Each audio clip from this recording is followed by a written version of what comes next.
সুলাইমান আলাইসাল্লামের সময়, তো ওই সময় বনের মধ্যে খাদ্যের অভাব পড়েছিল।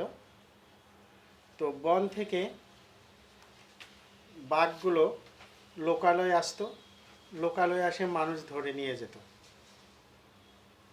এখন বাঘের অত্যাচারে মানুষ অতিষ্ঠ হয়ে গেল। এখন সমস্ত মানুষ সুলাইমান আলাইসাল্লামের কাছে বিচার দিল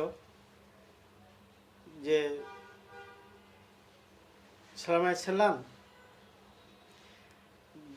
বাঘ আমাদেরকে ধরে নিয়ে যায়, খায়, আমরা বাঘের ভয়ে অত্যাচারিত, তা আপনি এর বিচার করুন। তো সুলাইমান আলাইসাল্লাম সকল পশু পাখির কথা বুঝতেন। তো তিনি বললেন যে ঠিক আছে। তো বাঘ, বনের সমস্ত বাঘকে ডাক দিলেন, ডাক দিয়ে বললেন যে তোমরা আজ থেকে আর মানুষ খেও না।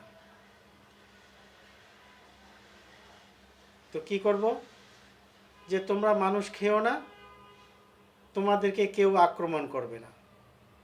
তো বাঘ এই কথা শুনে বলল ঠিক আছে, আমরা মানুষ খাবো না।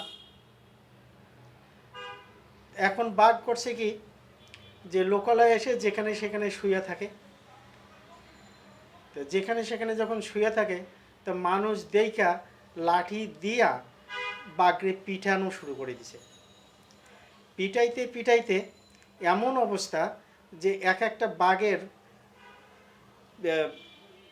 পিছনের যে শিরদাঁড়া আছে, শিরদাঁড়া বাঁকা করে ফেলছে। এবং কিছুদিন পর বাঘ সুলাইমান আলাইহিস সালামকে আবার অভিযোগ করলেন যে সুলাইমান, আপনি তো আমাদেরকে মানুষ খেতে না করেছেন, তা আমরা মানুষ খাই না। তো এখন দেখুন তো, আমাদেরকে পিটাইয়া আমাদের পিঠের হাড় বাঁকা করে ফেলছে, এর বিচার কি করবে? তো সুলাইমান আলাইহিস সালাম বললেন যে আমি তোমাদেরকে মানুষ খেতে নিষেধ করেছি, তাই বলে তোমাদের যে গোপ আছে, গোপ ফরকাইতে তো নিষেধ করি নাই। তোমরা যদি গোপ ফরকাইতে, তাহলে মানুষ তো ভয়ে পালাই যেত। তা আজকে আমাদের অবস্থা এরকম হয়ে গেছে যে আমাদের দেশের পুলিশ ভাইরা এমন অবস্থায় পড়ে গেছেন যে তারা কোনো কিছু দেখেও না দেখার ভান করতেছেন। কিন্তু এভাবে তো চলতে পারে না। এভাবে তো আপনারা একটা বাংলাদেশের নিরাপত্তা নিশ্চিতকরণ একটা সংস্থায় কাজ করেন, তা আপনারা সততার সাথে একটু ঘুরে দাঁড়ান না ভাই।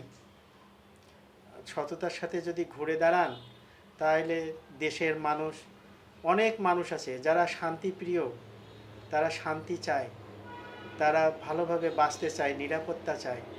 আপনারা অন্তত তাদেরকে সততার সাথে নিরাপত্তা দান করেন। এইভাবে যখন দেখাবেন, তখন আপনাদের প্রতি অবশ্যই অল্প দিনের মধ্যে একটা ভালোবাসা তৈরি হবে যে না, পুলিশ বাহিনী এখন শক্তিশালী অবস্থানে আছে। আপনারা তো গোপ ফরকাইতে পারেন না।